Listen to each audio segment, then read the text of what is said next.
Yo, what's up guys, it's Mole here and back with another KGC video. Today we're doing the part 2 of Relics. This is going to be a 3-part series, so this is part 2, and today we're looking at stat lines, or the percentages of stats that the Relics offer. So let's get into it immediately. The 4 stats that you get on Relics are attack speed, armor, and spell power. Let's look at an example of a relic. So when we say stat lines, the 4 lines that are below the relic are the stat lines that we're going to talk about today. The stat lines are completely random when you're building a relic, and you can get any of these 4 in different values and in different locations. If you look and if you notice, the armor and attack is a flat base number, so there's no percentages attached to it. It's just a flat number. So if it says 135 armor, you get 135 armor. If it says 7 attack, you get 7 attack. But whereas if we look at the attack speed and spell power, it says percentages. So 20% attack speed, 12% spell power. Because of this, automatically attack speed and spell power is more priority than armor and attack. If I had to make a tier list, it would go attack speed, spell power, attack, and then armor.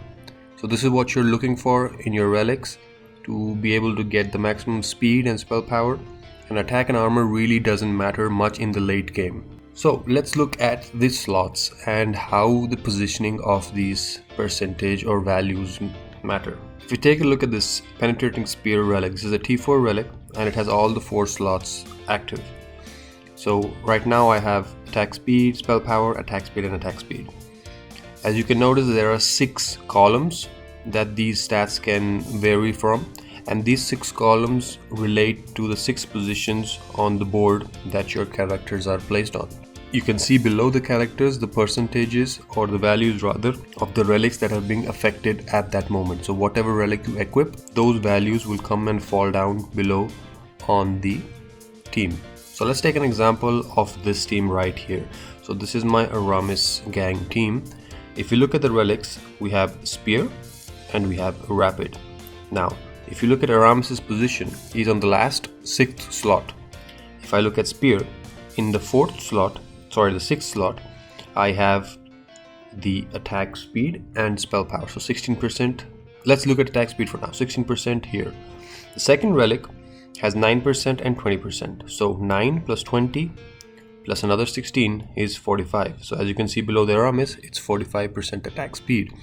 So this affects his base stat value. As you can see here, this is a level 10 Aramis without any modifiers. And the minute I add these 2 relics, this is his attack speed stat with these modifiers. So as you can see, maybe the values are not mathematically 100% the same or accurate because of certain buffs and certain other elements affecting it, but you get the idea. Now that we've understood what kind of stat values we can get, let's look at the parameters of these values. The first one is what I'm going to call pips. As you can see here, the first line of 7% attack speed, this has 2 arrows, or let's call them pips for this video. It has 2 pips. You can have values of 1 pip, 2, 3, and 4. So this is a perfect example, the Helm of Strength that I have here. It has a line for 1 pip, one for 2, 1 for 3, and 1 for 4.